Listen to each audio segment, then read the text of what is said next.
2 Timóteo 4, verso 2. Diz assim a palavra do nosso Senhor: prega a palavra, insta, quer seja oportuno, quer não. Corrige, repreende, exorta com toda longanimidade e doutrina. Vamos orar ao nosso Deus mais uma vez? Pai amado, te louvamos por esta noite tão especial, no qual o Senhor nos dá a oportunidade de cumprir, ó Pai, o teu mandamento a nós, teus filhos, de pregar a tua palavra, de ouvir a tua palavra, Pai, e de aprender mais de ti. Que o Senhor possa nos dirigir no entendimento daquilo que o Senhor tem para nós. Que o teu Santo Espírito seja derramado ao ponto de aplicarmos isso na nossa vida, de colocarmos isso de forma completa e plena dentro do nosso coração, nos nossos braços e pernas. E que a nossa vida, ó Pai, seja corrigida, exortada, repreendida de acordo com a tua palavra. É isso que eu te peço agora, em nome de Jesus. Amém. Bom, meus irmãos, desde pequeno, desde a tenra idade, eu venho ouvindo falar, ouvindo sobre a pregação do Evangelho, sobre missões na igreja. É até oportuno falar sobre isso no último domingo de julho, já que o próximo mês é o mês de missões, qual nós vamos lembrar do nosso primeiro missionário presbiteriano no Brasil, que chega aqui para pregar o Evangelho aqui. Mas será que nós entendemos realmente o que significa, ou pelo menos a importância dessa pregação do Evangelho? Por que nós ensinamos as nossas crianças e nós falamos de missionários? Ali ao fundo nós temos o quadro da PMT, né, com as fotos dos missionários. Por que de tudo isso, né? Por que nós pregamos o Evangelho? Talvez a primeira resposta que nós temos está clara aqui nesse texto. É uma ordem dada pela própria boca de Deus aqui, revelada pelo apóstolo Paulo. Ele coloca no verso 1 exatamente a palavra conjuro-te. Ele diz: conjuro-te perante Deus e Cristo Jesus, que há de julgar vivos e mortos pela sua manifestação e pelo seu reino. Essa palavra não é simplesmente de Paulo, mas é uma palavra de Deus, e ele acrescenta Cristo Jesus, juiz de vivos e mortos. Essa é uma ordem. E a ordem para nós, para a sua igreja, para cada um de nós. Isso deveria ser suficiente para cumprirmos esse propósito, para entendermos esse propósito, para sabermos quem somos e o que estamos fazendo aqui. Deveria ser suficiente, mas muitas vezes não é. Porque assim como Timóteo vivia uma época complicada, uma época difícil, nós também vivemos hoje.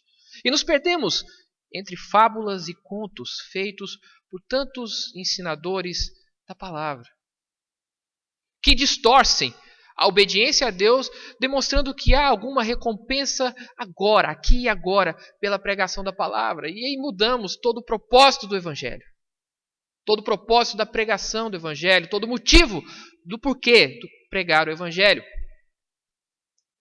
E tudo isso perde sentido, ao ponto de não ensinarmos mais às nossas crianças sobre isso hoje, de não darmos tanta importância a isso. Eu fui ensinado desse jeito, numa época onde já não se ensinava mais. Hoje, já se ensina muito menos. As nossas crianças aprendem muito menos sobre isso, sobre o propósito delas nesse mundo, o propósito da igreja em si, o propósito da vidinha delas, da vida delas, da nossa própria vida. Ele dá a ordem. Vamos dar uma olhada nessa ordem que ele nos dá? Ele diz: prega a palavra, insta, quer seja oportuna, quer não. Corrige, repreende e exorta com toda longanimidade e doutrina. A ordem é: prega a palavra. E ele coloca aqui um advérbio para exatamente dar uma força a isso, dizendo insta, de forma urgente. Pregue de forma urgente, não perca tempo. Você não pode perder tempo. A ordem está embutida exatamente isso. Você não pode perder tempo. É interessante que essa palavra é dita a um jovem, é dita a Timóteo. Timóteo devia ter entre seus 20 e 30 anos, se não tivesse menos do que isso. Era um pastor muito jovem, um pastor muito tímido, um pastor muito fraco de saúde também. E ele chega para esse pastor e diz: prega a palavra de forma urgente. de forma urgente, agora. Dava para pensar o seguinte, não, ele é novo, vamos mandar ele para o seminário, vamos dar um tempo para ele ganhar experiência, vamos deixar ele perder alguns cabelos ou ganhar alguns cabelos brancos para talvez ter algum respeito, mas a palavra de Paulo para ele é agora, pregue agora. E ele usa ainda, ele continua dizendo, quer seja oportuno, quer não, esteja fazendo sol, esteja chovendo, pregue a palavra. Essa ideia de ser oportuno ou não é uma licença para você entrar na casa da pessoa de forma violenta às vezes e dizer, olha, converte agora, senão você vai para o inferno. Como muitos dos nossos pregadores fazem. Lá no Hospital de Câncer de Goiânia, a restrição de visita é muito alta. Porque muitos pastores entravam nos quartos das pessoas que estavam perto da morte, ou pelo menos sofrendo bastante com uma doença tão grave que é o câncer. E os pastores chegavam pregando o seguinte, olha, você está morrendo em breve. Logo, logo você está morrendo. Então, é melhor você aceitar Jesus Cristo agora antes de você morrer. Olha a falta de respeito, né? De cuidado com a pessoa. Mas aqui Paulo não está dizendo, não é para que você desrespeite a pessoa em qualquer oportunidade de pregar o evangelho, mas está falando sobre, uma advertência, uma exortação sobre a sua preguiça, a minha preguiça. Quantas vezes você já sentiu o desejo de falar do evangelho, aí você olha para o céu e fala, mas está chovendo hoje, vou ficar aqui em casa dormindo. Ou hoje à tarde vocês tiveram um trabalho lá na congregação, né? Domingo à tarde, sair lá para ajudar? Não, eu vou ficar em casa assistindo um jogo de futebol. Não é oportuno eu ir agora. A exortação de Paulo é essa. Não é você que escolhe o tempo de pregar o evangelho, é Deus que escolhe para você. Ou seja, tem oportunidade, ou seja oportuno ou não, esteja fazendo sol ou chuva, prega o evangelho, porque é urgente. Não é você que vai definir o tempo de pregar a palavra. É Ele que definiu. E o tempo é a qualquer hora, a qualquer momento, a qualquer tempo. É isso que ele está dizendo. Ele continua dizendo que essa pregação precisa ser uma pregação que eduque. Uma pregação que leve a pessoa a algum lugar. É uma pregação que corrige, que repreende e que exorta. Aqui não está falando, meu irmão, de consolo, não está falando de autoajuda. E os nossos púlpitos estão servindo para isso hoje. Para tentar satisfazer o nosso coração. A pregação da palavra faz o contrário. Ele vai movimentar, ele vai saculejar o nosso coração e dizendo, acorde, é urgente a pregação da palavra. Temos que sair do nosso conforto e pregar essa palavra de forma urgente. Corrigindo, repreendendo, exortando. Parece violento, não é essa palavra? Quando a gente olha a sequência do texto, ele diz, com toda longanimidade e doutrina, com toda paciência. É mais do que paciência essa palavra. A palavra longanimidade tem a ideia de esticar, de você ter sua paciência esticada, até o ponto de parecer rebentar. Mas não vai arrebentar porque você é longânimo. Você tem paciência. Você tem tranquilidade para esperar o resultado que Deus vai dar desta pregação. De saber a hora de colher os frutos. Com toda paciência, com todo amor, com todo cuidado e doutrina. Palavra. Quando nós estamos falando de pregar a palavra, nós estamos falando de palavra de Deus, é de Bíblia, de doutrina, aquilo que tem sido ensinado a nós, a cada um de nós. Hoje de manhã nós tivemos escola dominical, não tivemos? O que está sendo ensinado nas escolas dominicais? Ou pelo menos aqui na Igreja Presbiteriana Monte Sião? Não é a palavra? Não é a doutrina? Meu irmão, você não vem aqui para ser alimentado simplesmente para que você crie gordura e possa ter uma vida tranquila. Você vem aqui para ganhar munição, para vencer a batalha lá fora. Para receber a doutrina de Deus, para pregar essa palavra. Essa é a ordem. A ordem de pregar de forma urgente, quer seja oportuno ou não, quer faça sol, quer faça chuva, sempre corrigindo, moldando o caráter daqueles no qual estão ouvindo esta palavra, com toda a paciência e com toda a doutrina. Essa ordem que Paulo dá ao seu discípulo, a Timóteo, é essa ordem que Paulo dá a nós hoje, nessa noite. Mas qual é o motivo de tudo isso? Voltando àquela ideia de tentar entender o porquê nós ensinamos isso desde pequeno às crianças. Nós relembramos aqui agora que isso é urgente.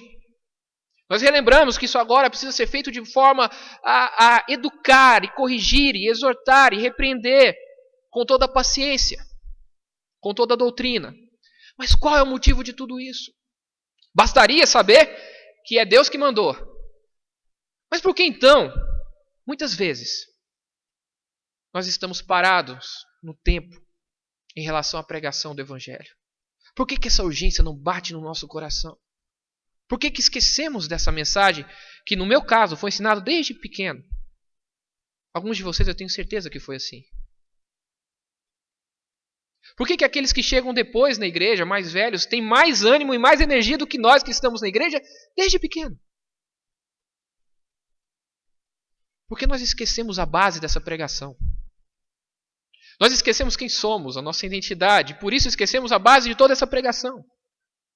E que está nesse texto aqui de Timóteo, eu quero colocar pelo menos 3 motivos para que vocês possam perceber isso aqui no que Paulo fala. O primeiro deles é que Jesus está voltando. Você crê nisso, meu irmão? Bom, essa é a mensagem do Evangelho.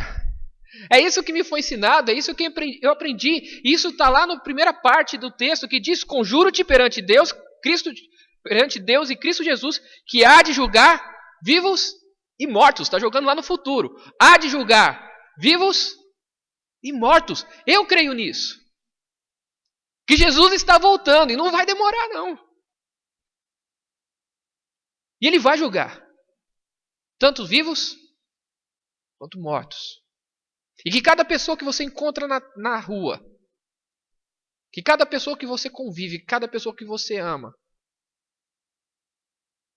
se essa pessoa não tiver Jesus Cristo como Senhor da vida dela, se o sangue de Cristo não correr na sua veia, no batismo pelo Espírito, no batismo, na conversão que ela teve, essa pessoa vai ser julgada por Cristo Jesus. Eu creio nisso. E você crê? Esse é o primeiro grande motivo de que eu tenho que pregar urgentemente. Eu não sei quanto tempo essas pessoas têm de vida, eu não sei quanto tempo eu tenho de vida. Mas eu sei que se elas morrerem, elas não vão ter um encontro com Deus se não tiverem Cristo Jesus como Senhor. Isso não é um motivo muito grande já para eu pregar o Evangelho de forma urgente? É o primeiro motivo que está aqui. Jesus vai voltar, meu irmão. E Ele vai voltar para julgar vivos e mortos. Isso está sendo esquecido na pregação do Evangelho. Nós queremos viver e usufruir da beleza do Evangelho, da oportunidade de convivermos como igreja, que é muito gostoso. Mas esquecemos que estamos aqui com uma missão. E que isso aqui, o prazer de viver na igreja é só um pedacinho do que vamos viver junto com Ele lá. Do lado dele. E que muita gente está sendo perdida, ou muita gente está se perdendo, porque esse Evangelho não está sendo pregado de forma urgente. Ele vai julgar vivos e mortos. Esse é o primeiro motivo, Cristo está voltando. O segundo motivo está no verso 3. Leia comigo aí, meu irmão. Deixa eu tirar aqui o papel. Diz assim: pois haverá tempo em que não suportarão a sã doutrina. Pelo contrário, cercar-se-ão de mestres segundo as suas próprias cobiças, como que sentindo coceira nos ouvidos. Segundo motivo, o mundo não suporta a sã doutrina, o mundo não suporta a verdade. E por isso a verdade vai fugir deste mundo. Quanto mais distante de Deus nós estivermos, quanto mais distante de Deus esse mundo estiver, mais mentira vai ser construída para que a vaidade seja sustentada por ela. O mundo vive pela mentira. Nós temos a verdade nas mãos. Eu creio que a mensagem de criação, a mensagem de salvação, a mensagem de redenção em Cristo Jesus é verdade. E tudo isso está aqui nas Escrituras, está na palavra, está na doutrina ensinada todos os dias nessa igreja. Eu creio em tudo isso. E isso é verdade. Isto vai contrário ao que o mundo prega. E as pessoas começam então a pregar aquilo que satisfaz o quê? A coceira nos nossos ouvidos. Você já viu coceira que quando você coça, aquela coceira às vezes é na costa, né? Não dá para coçar. Eles vendem aqueles coçadores, né? De costa, umas mãozinhas, não é? Porque esse coça, você fica incomodado, aquele negócio está na costa, você pega o coçador e tenta satisfazer a sua necessidade ali coçando. É mais ou menos essa ideia. Está coçando muito aqui, eu quero ouvir certas coisas que vão me satisfazer. E eu vou atrás de gente para satisfazer essa coceira. Falsos mestres que contam fábulas, historinhas, que vão deixar a gente feliz. Que vão satisfazer o nosso ego. Nos fazer sentir amado. Os homens vão se cercar disso. Eles não vão querer ouvir a verdade de correção, de exortação, de admoestação.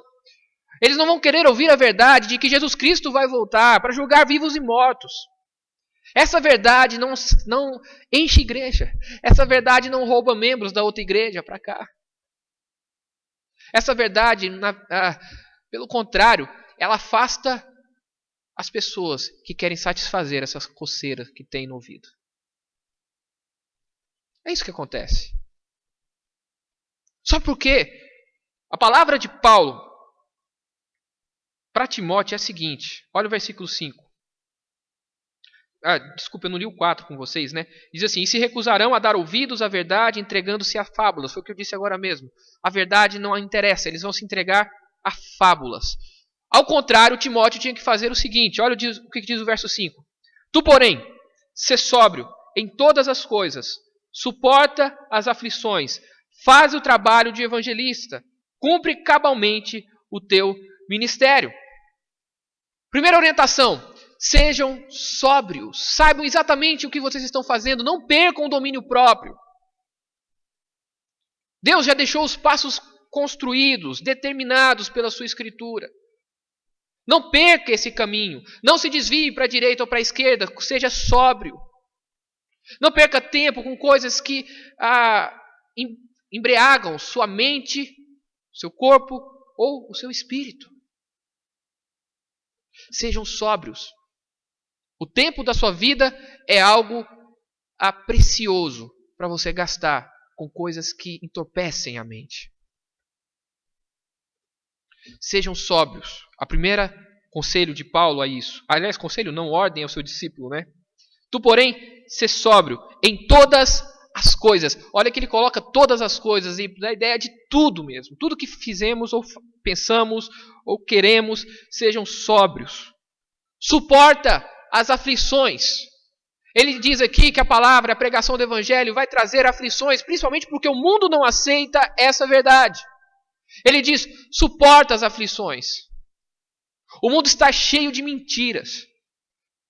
O nosso governo é um governo que constrói uma mentira atrás da outra para tentar satisfazer o povo. Chega um tempo que a mentira não satisfaz mais. A verdade é algo que muitas vezes dói, mas ela é necessária para que possamos enxergar e não sermos mais enganados pelo inimigo. E ele diz então, suporta as aflições, continue pregando esse evangelho, faz o trabalho de um evangelista. Ou seja, não perca o evangelho de foco. Você é um evangelista, você não é só um crente, não é só um pastor de uma denominação, não é só um sacerdote do reino de Deus, simplesmente no sentido de fazer parte de uma denominação. Mas você está com o evangelho no seu coração, na sua boca e nas suas mãos. A palavra que você tem que pregar é a palavra de Jesus Cristo. Nada mais. Nada mais. Seja um evangelista e cumpre cabalmente o teu ministério. Vá até o fim. Não desista, não se cale, porque vão tentar te calar. Vão tentar fechar sua boca. Mas cumpre, vai até o fim. Paulo foi até o fim. E aí ele apresenta para a gente o terceiro motivo. É que você não vai viver para sempre. E Paulo foi até o fim, sabia que estava chegando no fim. Essa é a última carta que Paulo escreve. Ele estava indo para o matadouro, ele ia perder a cabeça em pouco tempo. E ele sabia disso. Ele diz isso no verso 6. Quanto a mim, estou sendo já oferecido por libação, e o tempo da minha partida é chegado. Combati o bom combate, completei a carreira, guardei a fé. Já agora a coroa de justiça me está guardada, a qual o Senhor, reto juiz, me dará naquele dia, e não somente a mim, mas também a todos quantos amam a sua vinda. Ele iria morrer, ele não poderia mais pregar o evangelho. Oh, quão bom seria se hoje pudéssemos entrar numa igreja e ouvir Paulo pregando. Imagina a bênção que seria. Mas ele não está mais aqui, está? Nossa vida tem um prazo para terminar, ou se você preferir, para começar. Porque ela começa de verdade quando nós vivemos ou plenamente compartilhamos a presença de Deus. E Paulo sabia que a vida dele estava terminando. Ele precisava deixar a mensagem com alguém. Ele precisava de alguém para continuar o seu trabalho. E aqui ele diz para Timóteo, meu jovem Timóteo, continue esse trabalho. Porque eu estou sendo oferecido em libação. Talvez uma das áreas menos favorecidas nas nossas igrejas é o departamento infantil. Nós temos dificuldade em todas as igrejas de você ter pessoas para trabalhar, para cuidar das crianças, para ensinar as nossas crianças. Temos dificuldade. Porque nós não vemos a importância de ensinarmos isso a elas. Sabe o que é importante hoje ensinar para as nossas crianças? Natação, taekwondo, inglês, português, matemática. Isso é tudo muito mais importante do que o evangelho. Eu vou gastar o tempo da minha vida, o que for, para que meu filho aprenda tudo isso.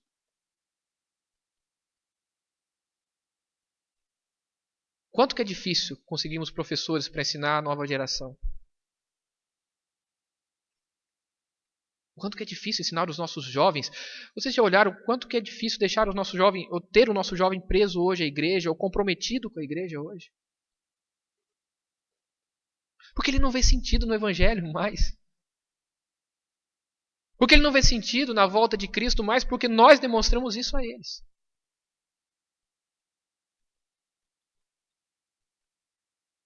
Quem são os nossos filhos? O que eles vão ser? Quais vão ser os valores deles? E aí nós voltamos à ideia de entendermos o porquê da pregação da palavra.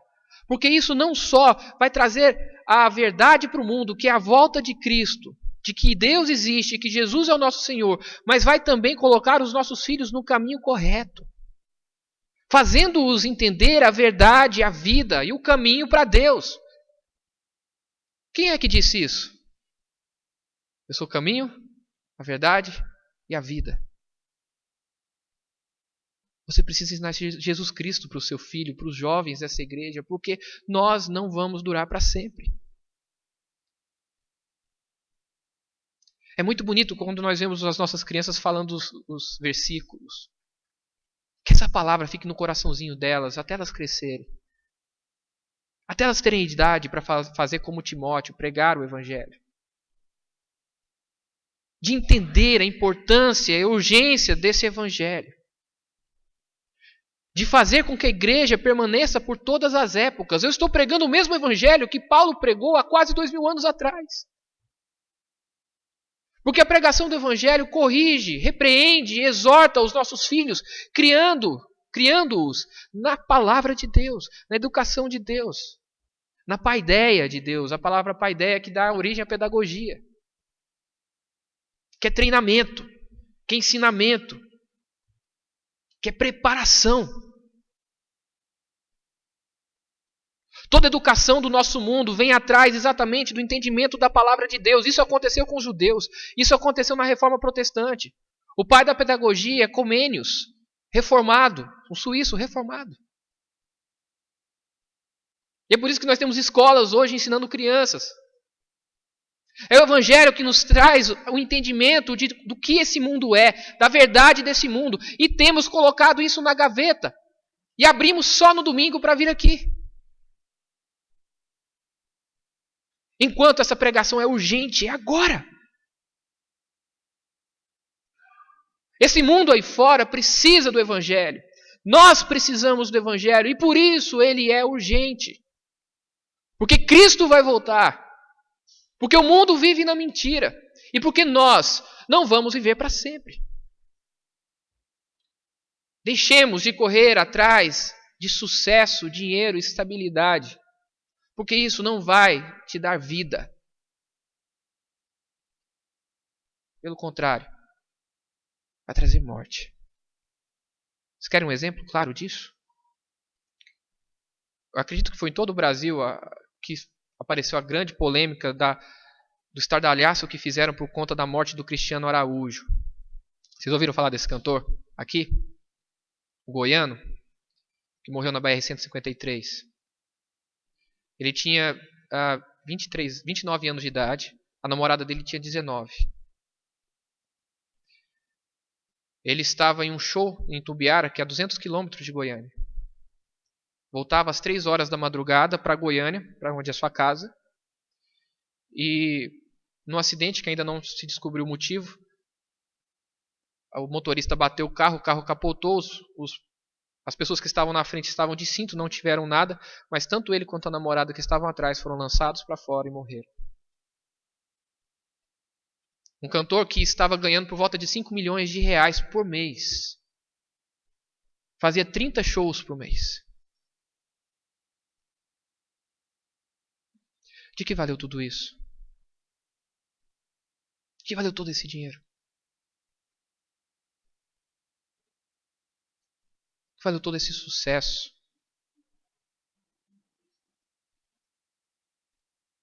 O que eu estou apresentando para vocês aqui, irmãos, que Paulo apresenta para a gente, é o único motivo de vida que nós temos. É o único sentido de vida que nós temos, que é o Evangelho de Deus. E se isso é real na minha vida, se eu sei que Jesus Cristo vai voltar, que eu tenho a verdade comigo, e de que meus filhos precisam ser educados nessa palavra, por que eu estou perdendo tempo com tanta coisa fútil? É por isso que a exortação de Paulo a Timóteo é: prega a palavra de forma urgente. Prega a palavra, insta, quer seja oportuno ou não. Não perca tempo. Não espere os seus melhores dias para pregar essa palavra. Incentive os seus jovens a fazerem isso. Incentive suas crianças a fazerem isso. Você comece a fazer isso para dar exemplos a eles. Não percamos tempo. Porque o tempo não nos espera. O relógio continua andando. E mesmo que o relógio pare,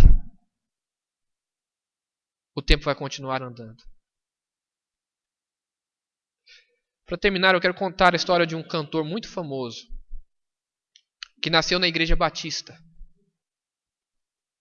Ele era batista desde pequeno, foi ensinado na igreja. E começou a fazer muito sucesso nos Estados Unidos. Tinha uma voz fantástica. Voz fantástica. E com seus 20 e poucos para 30 anos, seu tio, que era pastor, falava para ele: Elvis, volta para a igreja, Elvis. Volta para a igreja, você precisa de Deus. Você precisa de Jesus Cristo. Está na hora de você voltar para a igreja.